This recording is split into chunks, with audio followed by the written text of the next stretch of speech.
At nandito na nga tayo sa pares po.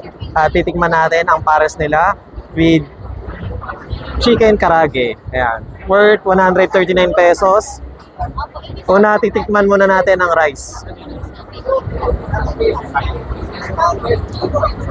Masarap yung pagka stir fry nila dito sa rice. Then, syempre, smell check naman natin. Mabango. Next, chicken naman.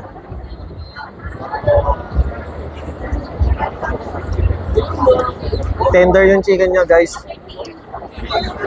Then, try naman natin itong beef.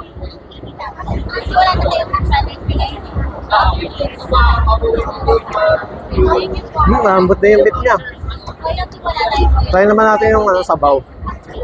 Ang technique dito, guys, pag binili nyo to, igupin nyo yung sabaw dito sa ilalim.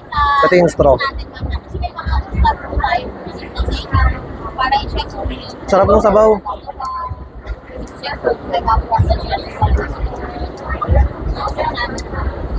Para sa 139, maganda yung package. Kasi, ayun nga, kung nagta-travel ka, mahilig ka mag-travel, kahit na isang kamay, kayang-kaya mong kumain ng pares.